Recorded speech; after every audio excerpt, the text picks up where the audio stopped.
number 440.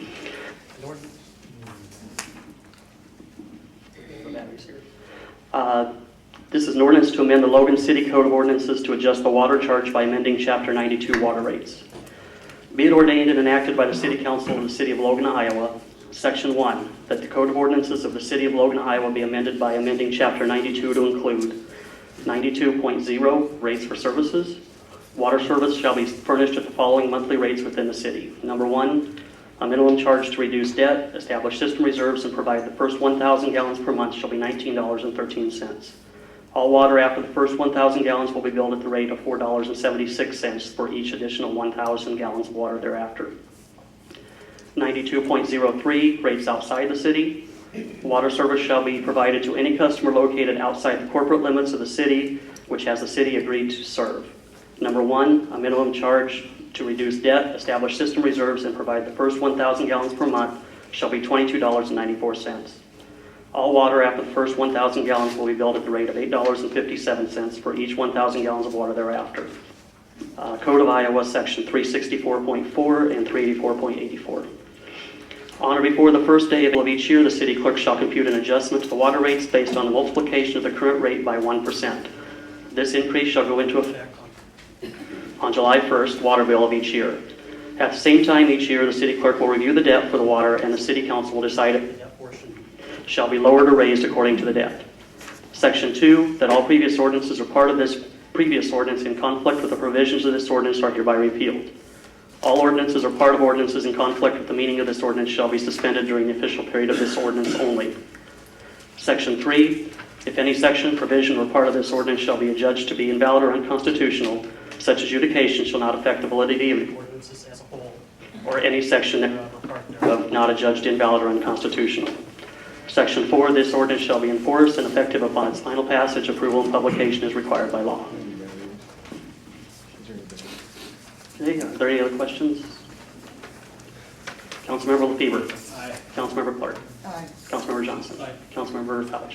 And Councilmember Crum. Aye. Second and final, and through the third reading, ordinance number 440 has been approved. Agenda item number 8 is discuss and approve the second reading of ordinance number 442, an ordinance amending Chapter 23 Park Board.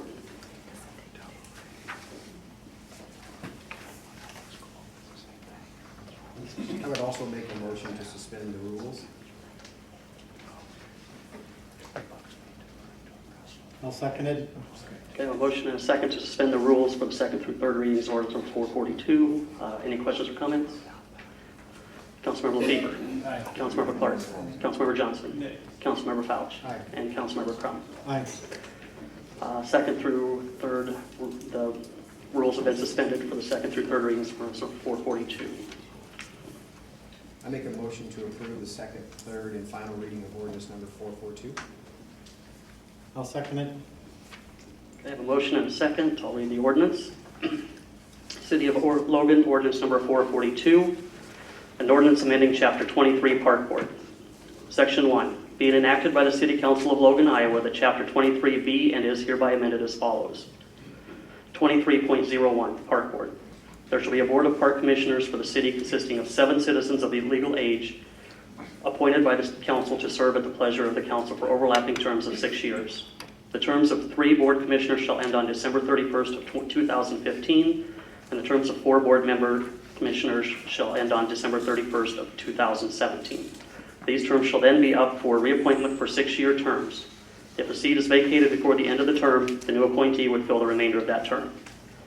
Section 2, the present number of commissioners is 5, and 7 would better serve the citizens of the community and also make it easier to comply with the gender balance laws passed January 1st, 2012. Section 3, if any section, provision, or part of this ordinance shall be adjudged invalid or unconstitutional, such adjudication shall not affect the validity of the ordinance as a whole or any section, provision, or part thereof not adjudged invalid or unconstitutional. Section 4, any ordinance or portions of ordinances in conflict with this ordinance are hereby repealed to the minimum extent necessary to conform with this ordinance. Section 5, this ordinance shall be in effect from and after its final passage, approval, and publication is provided by law. All other provisions not amended shall remain in effect. Do I have any questions or comments on this ordinance? Councilmember Lefebvre. Aye. Councilmember Clark. Aye. Johnson. Councilmember Fauch. Aye. And Councilmember Crum. Aye. Second through third readings of ordinance number 442 have been approved.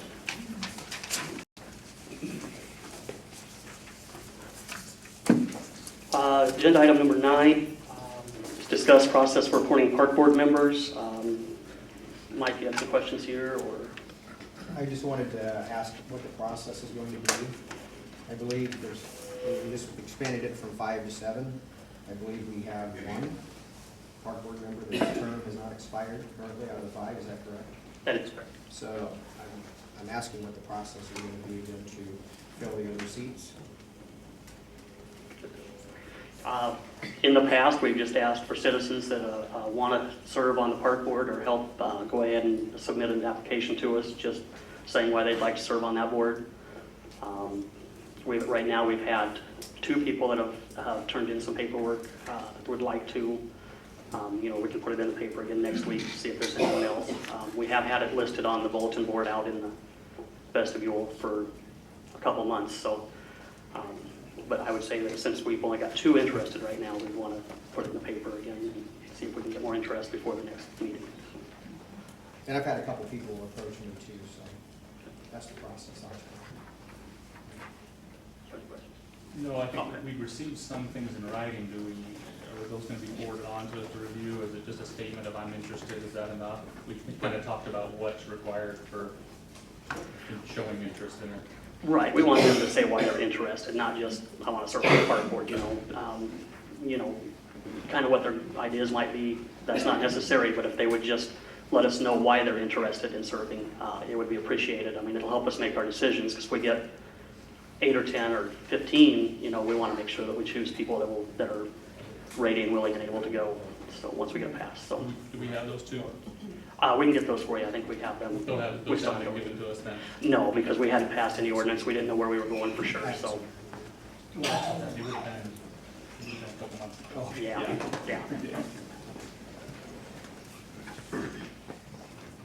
And the existing members, well, there's only one now, but the 4 that their terms expired, they would turn in an application as well if they had interest. Correct, and 2 of them have. Those are the 2 we have, or 2 out of the 4 that their terms were expired, so.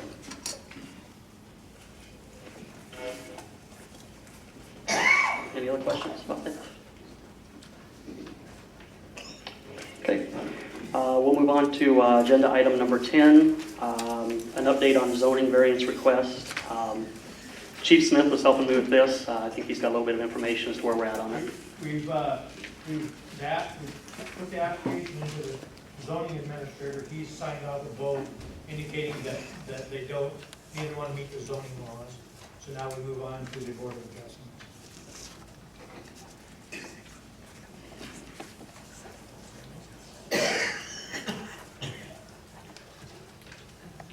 Did anyone have any other questions about this?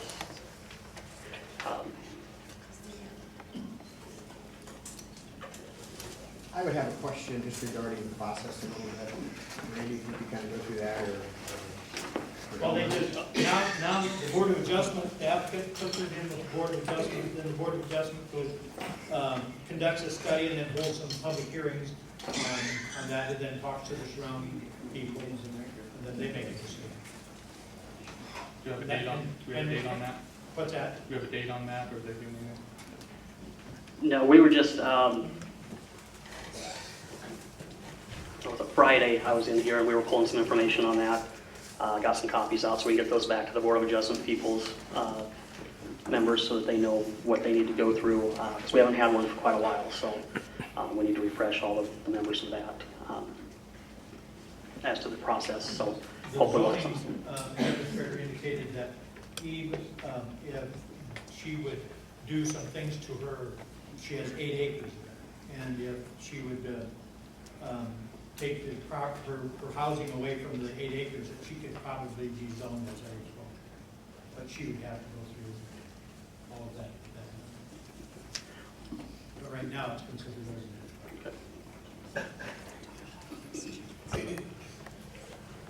Any other questions? what happens in the interim, if anything, until a decision is reached by the Board of Adjustments?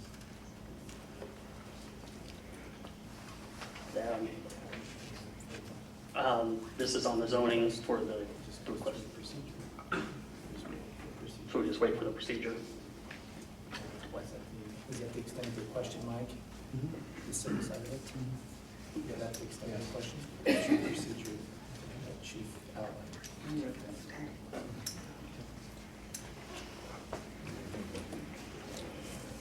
Any other questions? I didn't hear that. What was the final decision? The question was, what happens in the interim? It goes through the procedure you just outlined. Okay, agenda item number 11 is update on nuisance abatement requests. Dennis, to you. Elmer has went around the town and taken some pictures of different places, and me and him have picked 3 of them to start out with, and the letters have been sent out to those people, and they've been given a certain amount of time to clean up, and so hopefully they do. If not, then we'll go through the normal procedures and go to court or whatever that procedure is, and hopefully we can start getting the town cleaned up again. Also, Dennis, I put together a form today that we're going to try to get so that it has duplicate copies, and we'll be doing curbside viewing of residents for cleanup too, so that we don't have to go through all this other, sending them out. We'll be able to serve the papers right then and there. So Okay. we're working on that, and hopefully we'll have it down to Lehman tomorrow to get a price. That sounds great. Speed this up a little bit. Thank you. And some of you may not have heard Chief's remarks there, but they've come up with some new forms so that instead of us having to go out, take the pictures, come back to City Hall, go through a big process here, him or Officer Graber can have the information with them. They can fill out the nuisance right there and then, and we can speed things up and get things cleaned up a little quicker. So. Hey, Randy, I do have a question. How many property, or Dennis or Elmer, how many properties have been identified? I'm off the top of my head, I can say about 5 or 6, 7. Yeah, there was more than that, probably 10. Yeah, we had the number, but Yeah, we just picked 3 to start out with.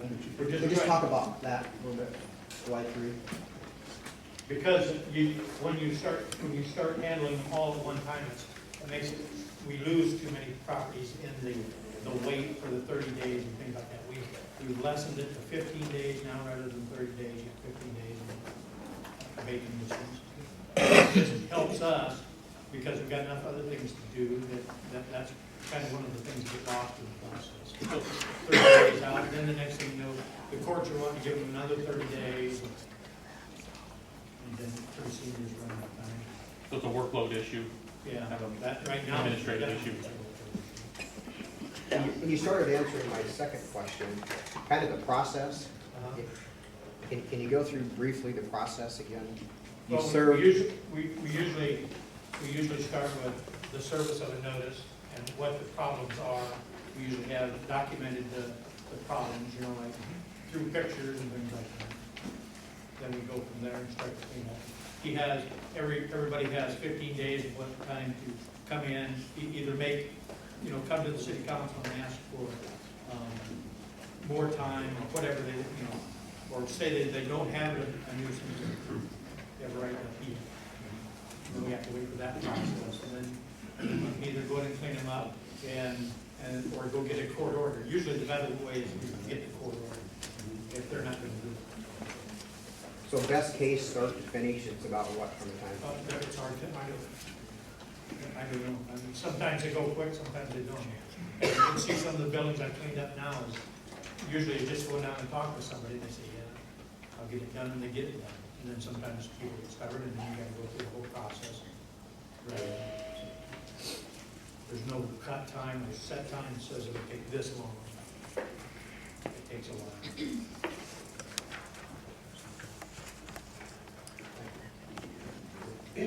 Are there any other questions from the council? Okay, we'll move on to agenda item number 12. Tom Hoff to address recent comments regarding the original complaint letter of the state ombudsman.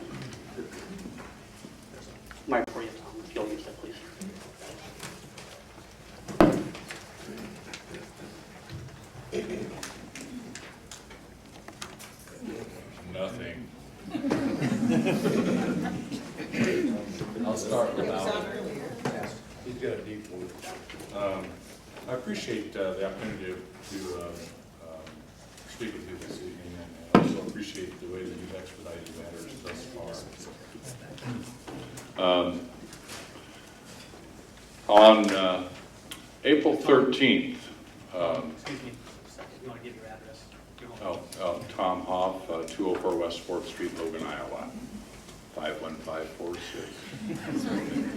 I really appreciate you allowing me to speak with you this evening.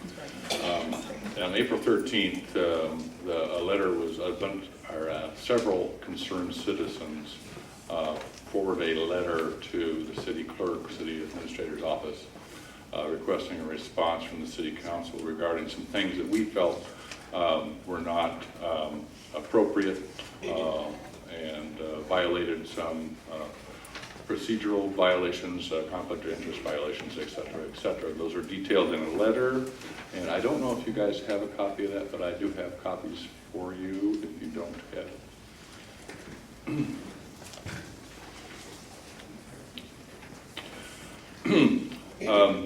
Just give a little background information. There were some instances that occurred during some city council meetings that were concerned to a number of us. We felt strongly enough about it that we wanted to file a formal complaint. The formal complaint was filed in the form of a letter to the city administrator requesting a response from the city council. Not receiving that response, members of that group forwarded the letter on to the state ombudsman, who then requested, sent a letter back to the city council, to the administrator's office, requesting that they draft a response. It was turned over to the city attorney at that time, Joe Lauterbach, who reviewed the letter and the complaints, and then a response was drafted, or a recommendations from the city attorney were drafted, and those recommendations were read to the mayor at a meeting. Long story short, it was actually a very simple process that the city council decided to respond to our concerns and at least explain their thoughts or the actions that they took.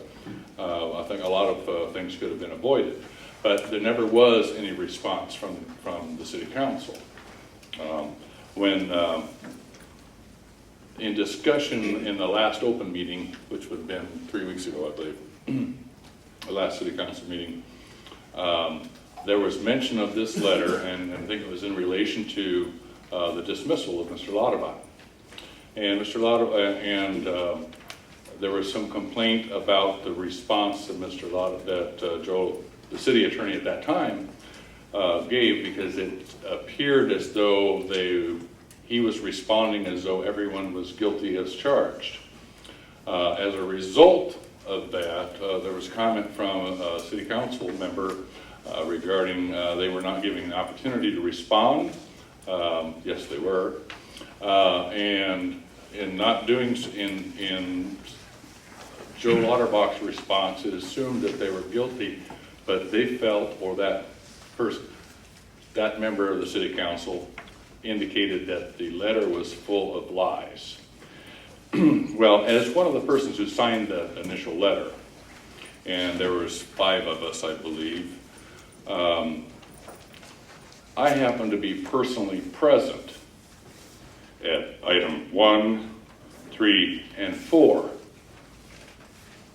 They also are recorded in the city council minutes and the park board minutes. And with respect to item number 2, none of us were present. An answering machine was, but it was by credible witness from the editor of the paper, the city administrator at that time, and the mayor, that did happen in that way. So my question to the council is, if we've never received a response from the council as to why these things occurred, and if the council does feel that they are in fact lies, that would be, that's really of concern to those of us who were there. My I personally witnessed 3 of these. So if I would like from the, tonight, brief response, what parts of these are not accurate? I'll give you credit for not sitting with the rest of the group at the park board meeting. I was there, I know you didn't. What parts of these are not accurate? And why have we not received a response? I'd appreciate something from someone. You commented, Tom, that you've received a response from me at the meeting you addressed. And I'm not willing to even talk about it any longer for several reasons. One is this kind of dragging this on, and a lot of the efforts made to further, well, I want to be,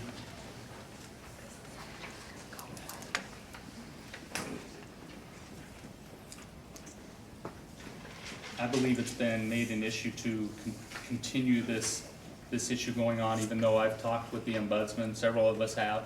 I've talked with the ombudsman about this issue and the response. Randy's got that, others have got that on the council at the time, why there was a lack of a response to that letter, because of the differences of opinion regarding the details and the items that were in this letter. You know some of my concerns about them. Is that, that's the response? I guess my only, what is not accurate? You indicated that it was lies.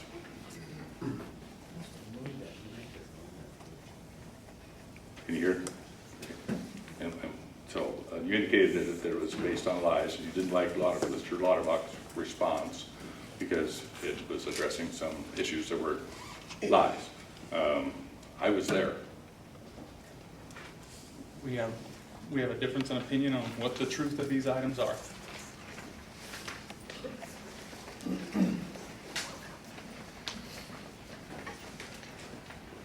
That's it. That's it. Well, I appreciate again the opportunity to speak with you, and I wish the best of luck, council and city. Thank you.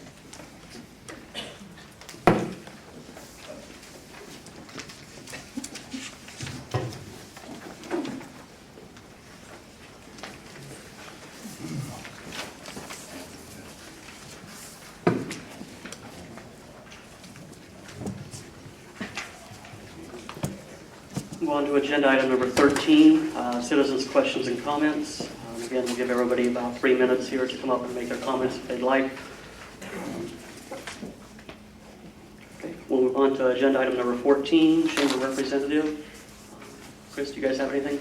No, I don't have anything that the Okay. council is up right now. Okay, no update from the chamber. So, agenda item number 15 is clerk administrator comments.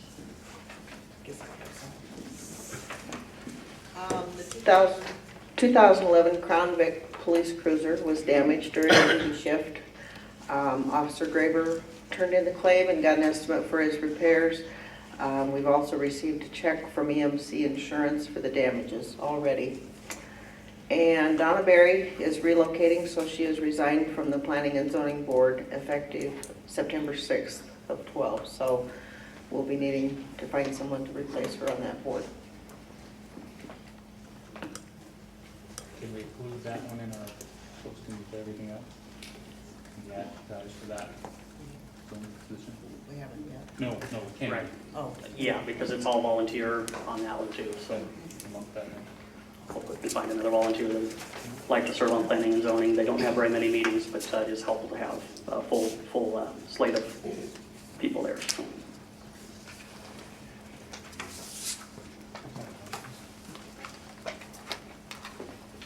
Can we get an update on the Iowa Department of Economic Development on our recently awarded CDBG housing contract and the status? It's not on the agenda, so we can't. I didn't think about it. Sorry. We'll put it for the next agenda, and we can have a full update on that.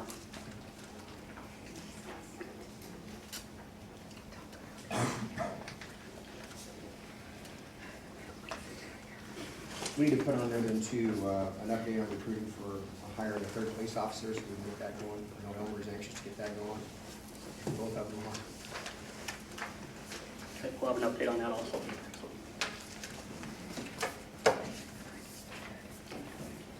Do we have anything else? Next agenda. Make a motion to adjourn. Second. A motion and a second to adjourn. Councilmember Bieber. Aye. Councilmember Clark. Aye. Councilmember Johnson. Aye. Councilmember Fowles. Aye. Councilmember Crum. Aye. We are adjourned. Thank you.